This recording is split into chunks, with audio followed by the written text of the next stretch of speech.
Again, we've experienced the corruption.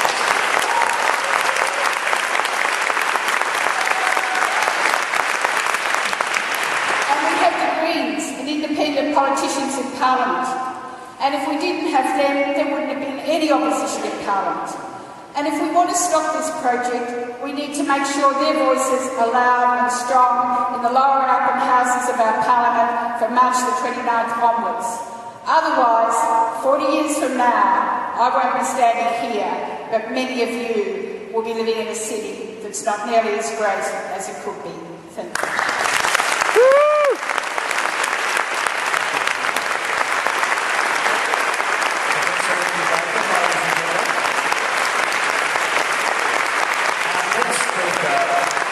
President of the Newtown Business Precinct Association. He is so committed to business in the Inner West. He owns not one, but two businesses on King Street, Newtown. Please welcome Mark Eli.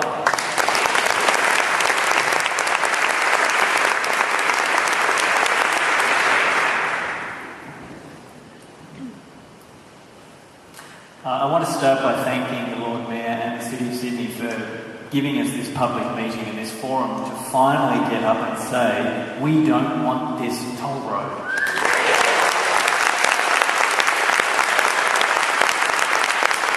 Something which WestCONnex has not allowed us to do so far in their consultations.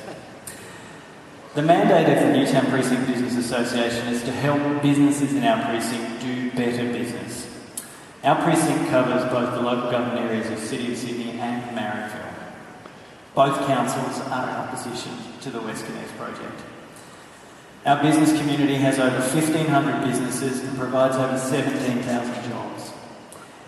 We see WestCONnex as having a huge impact on member businesses and those jobs. We understand the traffic congestion in Sydney. It's a huge issue and we understand that things need to be done. But this change and the St Peters interchange has the potential to kill business in Newtown, and this is what we're opposed to. So I'm a NIMBY in that respect.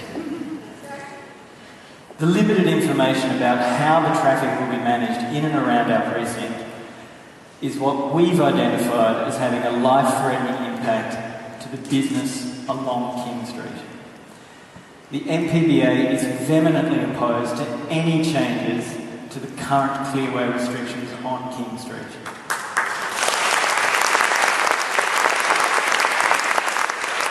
Now, we've heard the WestCONnex Delivery Authority deny that clearways are in their plans, and we've heard that all their plans are based on the current clearways as they stand.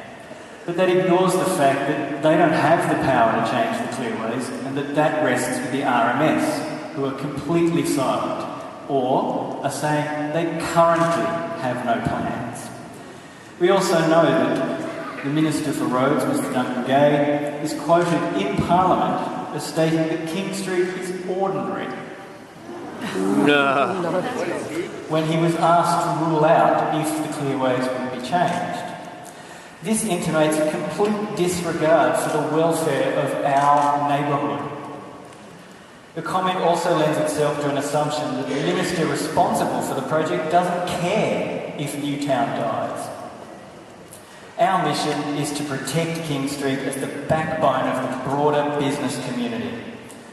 We all know that the clearways, we only have to point towards Parramatta Road as it is today, and indeed Oxford Street, and how clearways kill business and high streets.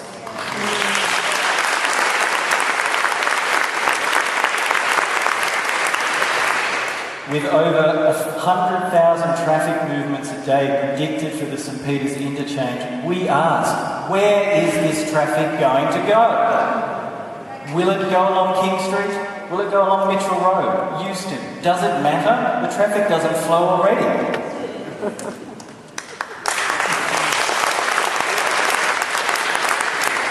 The majority of businesses along King Street are owned by locals. Indeed, I live in Alexandria, as do many of my fellow member businesses. We ask, would you visit our precinct if you can't find a car space? If there is none, would you walk along King Street next to 60 km/h traffic We think the answer is no, and therefore, inevitably, we see that King Street will be affected if the St Peters interchange goes ahead. King Street is, and has been for well over 100 years, one of Sydney's premier high streets. It's thriving. It has many different types of businesses. People from all over Sydney come here to eat, to shop, to play. What will happen if it's gone? Because once it's gone, it's very hard to come back. We've commissioned research which will place the value on the visitor economy of Newtown. Who comes to Newtown? What do they spend? When do they come? And in particular, we've asked them, how do they get to Newtown? We do expect that the report will confirm that a large majority of visitors do come to Newtown for purposes of leisure, and they do drive. And so we ask, if the car spaces are gone because of clearway extensions, where will they go? Will they stop coming? We expect to have this information to hand within the next 2 weeks, and we will be giving it to WestCONnex and to the City of Sydney and to the Maricopa Council, and we will put it on our website. We urge anybody who has any interest at all in King Street and to save the street, please monitor our website, newtownprecinct.com.au, and join us on Facebook, because we will regularly be posting updates on what happens and information that comes to hand. I thank you again for the time that you've given us, Lord Mayor, and to the City of Sydney, and fight on.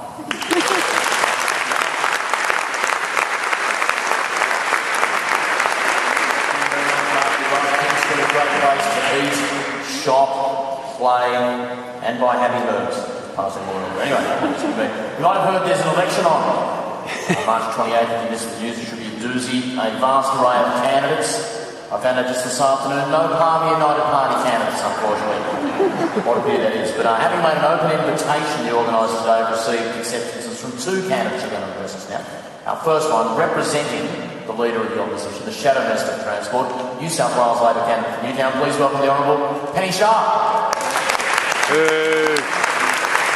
Stop WestCONnex! Thanks very much, Adam, and thanks everyone for being here today. Thank you particularly to Clover and the City of Sydney, who have a big vision for what a global city should look like, and I respect it very much. I'd like to acknowledge the traditional owners of the land that we gather on and pay my respects to their elders past and present. I also want to acknowledge some greats of old. In recent times, I've sat in the audience here at the funeral and memorial services of both Gough Whitlam and Tommy Wren. Those 2 men showed a passion for this city that you see here tonight in the speakers that we've heard from. They also share a passion for looking at Sydney in a very large and transformative way. Before I go into exactly the parts of WestCONnex, I think we do need to look. We've seen some of that bigger picture tonight, which is why tonight's so important. It's about the planning of Sydney and what Sydney looks like now and into the future. We've seen the figures tonight about our jobs deficit for people living in the West. One of the things that Labor is absolutely committed to as we come into this election is the creation of a Greater Sydney Commission. In the last 4 years, the Liberal Party promised a lot about how they would do integrated planning for the city.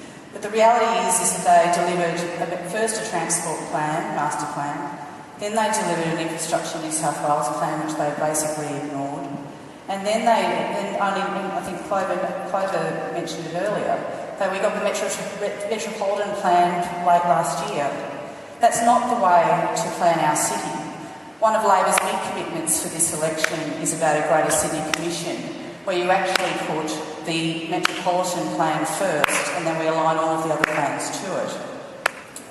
In relation to the WestCONnex, Labor's plan is very clear, and it is wrong to suggest that there is no difference between the Labor and Liberal position as we go into this election, and it's wrong to suggest that Labor has not thought deeply about the choices that we want to make for this city. Labor is very clear in relation to WestCONnex, and my leader, Luke Foley, has said that WestCONnex is a brand, and we're not buying the brand. WestCONnex is a collection of projects, as we've heard tonight, and these are the things that Labor's going to do in relation to WestCONnex. There is absolutely no policy justification for the St Peters interchange, and Labor will not build it. Dumping cars into already congested streets and ruining Sydney Park and ruining the entertainment, retail and eating precinct of King Street without doing one thing to deal with congestion is simply not going to work, and we won't support it. We also do not believe that there is a business case or it is reasonable to build the very expensive tunnel, which, as we know, has no business case, has no traffic forecasts, has very little governance and oversight, has had no community consultation and no EIS study. We will not build the M4 to M5 link tunnel either. What Labor will do, and what we've said we will do, are two things. One is, and Wendy indicated this, but there's no surprises here, the issue around freight and how we move freight around our city is a huge issue. We do need more freight on rail, and it's a pity that the Liberal government basically removed the targets to get more freight on rail while increasing the number of containers that go through Port Botany. We need a serious plan to address that. We also need to realise that the trucks are not going anywhere fast soon, and that we actually need to connect the M5 to the port to actually move things around. And I agree with some of the things that Terry said in relation to looking at the intermodals. Labor's plan is that yes, we will duplicate the M5, but we will take it to the port and we will do the work that's required to deal with the freight task that is currently ignored and is the justification for this wrong plan that's being put forward.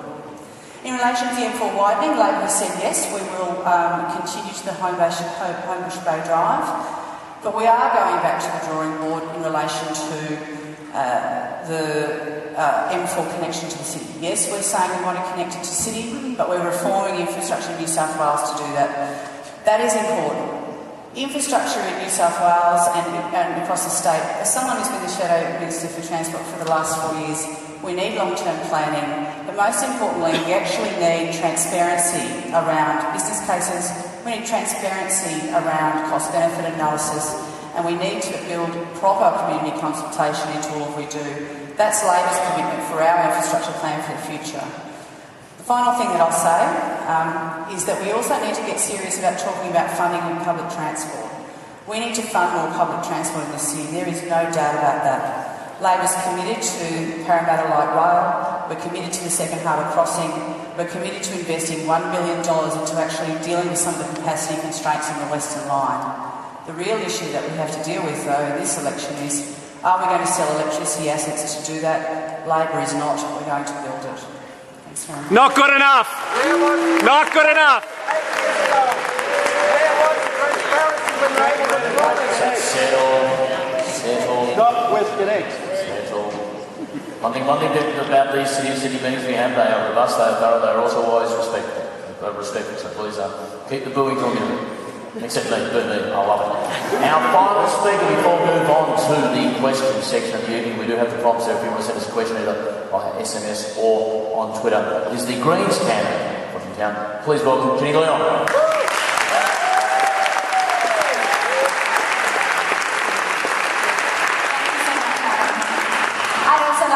By acknowledging that we're meeting on the land of the Gadigal people of the Eora Nation and pay our respects to their elders, past, present and emerging. Thank you all for joining us at this very important meeting, and thank you to the Lord Mayor Clover Moore and the City of Sydney for hosting us in this public meeting tonight. As Adam said, my name is Jenny Leong and I'm running as the Greens candidate for the new state seat of Newtown. I'm speaking to you today on behalf of the Greens, and let me make it clear. The Greens oppose WestCONnex.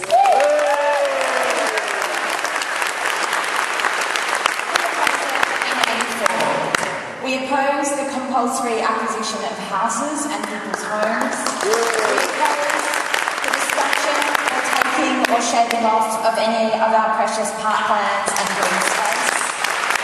And we support the redirection of the billions of dollars that will be wasted on this dirty tollway into world-class public transport and integrated cycleways. Yeah, bring it on, baby. That's what we want. You can be clear that the Greens stand with you and the community to oppose it. The Greens are the only party in Parliament that have consistently stood up on wasting billions of dollars on roads and tollways. The Greens oppose WestCONnex in any name, no matter how it is branded. We do not support the idea of putting billions of dollars into road projects when what we need is transport. I'd like to acknowledge up front the Greens colleagues, councillors, candidates, MPs, including Jamie Parker, the members of our main, Maureen Faruqi, who's already been mentioned tonight, our Greens councillor on City of Sydney, Irene Doutney, the Greens Mayor, I just promoted her, Leichhardt Council, Michelle Porteous, and the many other councillors that have, across this 33-kilometre WestCONnex proposed disaster, have stood together and said, we will oppose this motorway in all circumstances. I speak to you tonight here as the representative of the Greens, but I also speak to you as a local of South King Street. King Street's my neighbourhood. South King Street is where I live, it's where I play, it's where I shop, and it's where I stroll. But it's really important to remember that stopping this WestCONnex motorway isn't about just stopping the damage that it will have on me and you and our community. It's about stopping the damage that it will have on any community, no matter where the interchanges are built, no matter where the freeway is built and the tollway is built.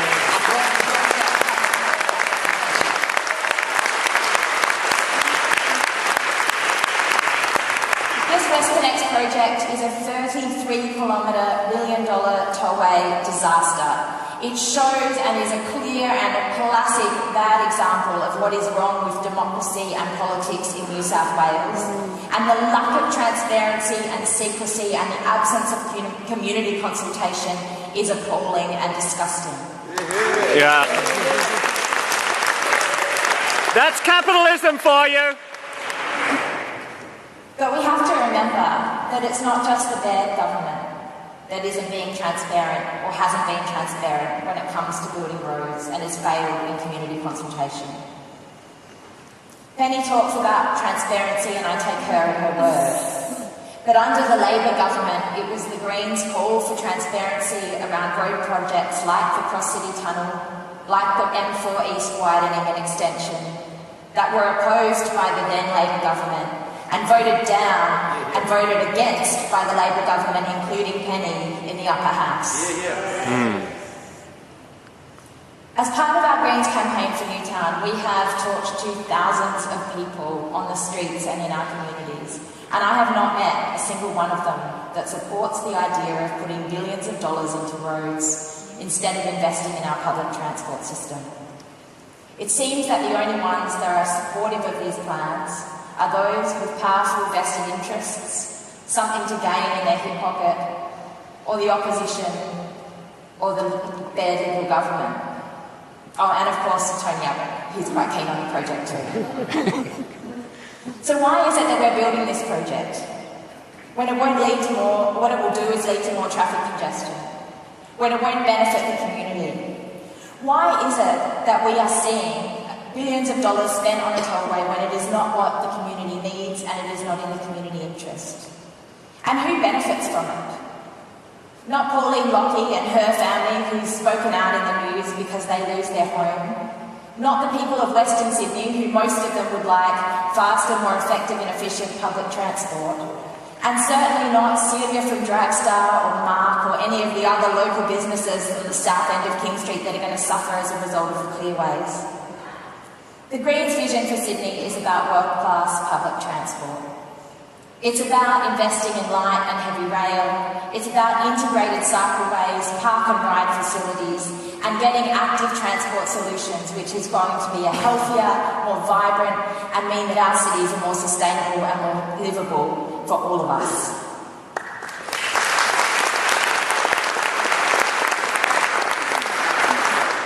It's clear that in New South Wales, the interests of big business, the interests of developers, the interests of those that have a focus on their own profit, not on the livabilities of our cities, have for too long influenced the decisions that are made in our parliament. But as Wendy pointed out earlier, and as I always like to recall, the ability of the community to come together and save the rocks when the bulldozers were threatening demolition of one of the most beautiful sites in Sydney.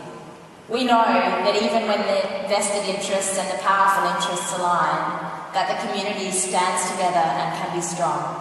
And we know when the community stands together, we can win. So I would say to you to continue the fight. I would say to you to look down to what happened in Melbourne against the East West Tolling campaign and their success down there. To see how many people there are here that are committed to investing in sustainable public transport and making our cities more livable. And I'd like to say to you tonight that with all of us working together, we can stop this dirty tollway and we can win.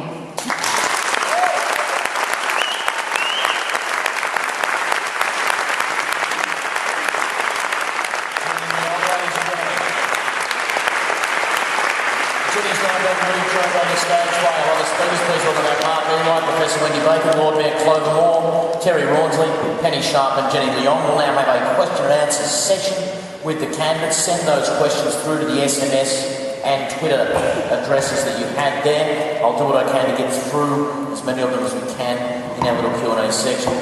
Let me just ask you to start, panel. I'm going to be going in a couple of weeks to Homebush to watch my beloved Swans smash Essendon in the first round of the AFL season. Now, I'll be doing the right thing, Lord Mayor. I'll be getting the train both ways, don't worry about that. But some people would say that you've only got to come in along the M4 to where it ends at Parramatta Road to realise there are some gaps in Sydney's road network. Proponents of WestCONnex say there are gaps in the road network that need to be filled. Do we accept that there are gaps in the road network that could be improved upon, or is the consensus of this panel there's nothing that can be done to improve upon things like where the M4 crashes in Parramatta Road? I see you nodding, Jenny. What would you like to say?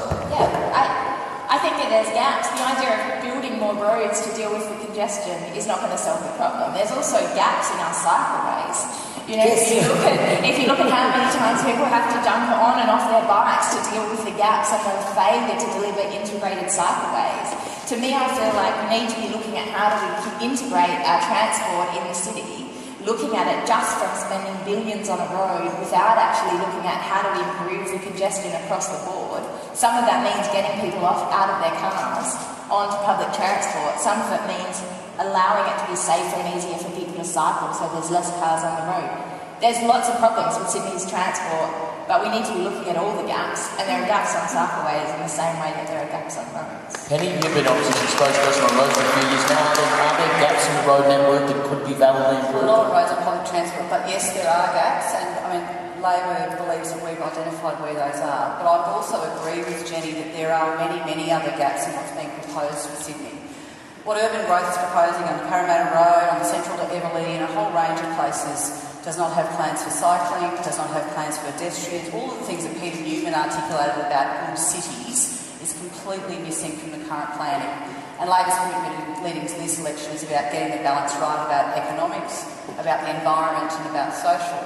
But it's actually about building the services that we need. In my areas where you completely be in Newtown, we don't have enough places for childcare, we don't have enough places for schools. Where are the people going to go in a way that actually makes it livable and people can go to school? Where are we going to keep the green space that we so preciously need in the densely seated New South Wales? Roads are part of the solution, so is cycling and public transport. Can I ask you, Terry, there are those components, as we saw on the maps that both yourself and the Lord Mayor presented. A fundamental question with this project is it segmentable? Could you do some of it and not all of it? Or is it all in or nothing? What's the argument for it's all in or nothing? Or could it validly, could you do a couple of bits but not the rest? It's hard to know where that traffic will go. You extend the M4, where does the traffic go? You extend the M5, where does it go? At the moment it goes into the M45 tunnel. And this is one of the points that Infrastructure Australia raised, saying that they didn't think benefits would accrue unless we built the whole thing. So it's a big ask to build all 33 kilometres and be sure we know what it will do. But there's a big part of Sydney impacting, and there's lots of uncertainties in the future. So, Penny, when Jacob Solomon says in the Herald, you want to build half of WestCONnex but not the middle, or when Wendy calls it just WestCONnex with a twist, can you really do only some of this and not all of it? We believe so, yes. We think that the freight task in relation to the M5 duplication is important. We think that we can do that. We also have said very clearly, and I know that Wendy doesn't agree with this, but we actually need to get serious about infrastructure. Sydney has suffered for many decades, and sometimes under, and absolutely under Labor governments, in relation to projects starting and stopping and not having certainty. What we're taking to this election is saying we need to have certainty. If these cases stack up, if the business case is provided, then we need to be able to argue that case, and that's what we're going to put out there in the public now. Penny says she knows you don't agree with that. Is she right in saying you don't agree with that? What do you say to what she's just said? I don't agree with it, and I'd like to use the example of the M5 and go back to your gaps point as well, because, I mean, here we are, we're not actually filling a gap, we're building a parallel road to one that the people of Walleye Creek fought a bitter battle, all the suburbs around that, to stop that road going through. It was poorly planned, it doesn't work well, everyone seems to agree with that. So what are we going to do? We're going to build a parallel road. Well, that's not filling a gap. So, I just actually think that if you, for example, the M4 widening, that can be shown to put more traffic on Parramatta Road, so what do we do then? We then say, well, we're going to take that into CBD, and I was over at Surrey Hills the other day, you can't move anyway, so it's just going to get worse. So sooner or later you have to take a step back and say, let's shift gear, let's actually go for something that other world cities are going for. Absolutely.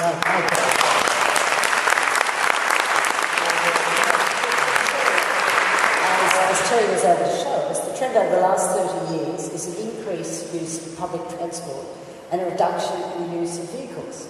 So what should we be doing? And what do the people from the western suburbs want? They want to be able to get on regular, easy-to-use public transport. At the moment it's overcrowded and it's underfunded, it's inadequate. And that's what they want to use. So I'd say, and I'm going to recommend at the end some resolutions, and one of them will be that immediately the development of WestCONnex is stopped and the whole thing will be reviewed. Yeah, that's what we want. I'll bring it on! Well, you've seen politics Macquarie Street style up closer than most people. Well, 24 years till they pass up legislation to get me out. Could WestCONnex realistically be jumped and just not proceeded with, or is it most likely? Yes. Is it most likely realistically that something will happen under the WestCONnex name, and you're really fighting to have that as good as possible? Well, it was put to me by someone today, because when you look, all those reasons I gave about why we shouldn't be doing it, well documented, and you come back with why, and the answer is they want to show they're doing something. So Tony Abbott and Mike Bennett get out their silver spades and shovels of earth to show they're doing something. The thing is, they're not doing the right thing, and that's our problem.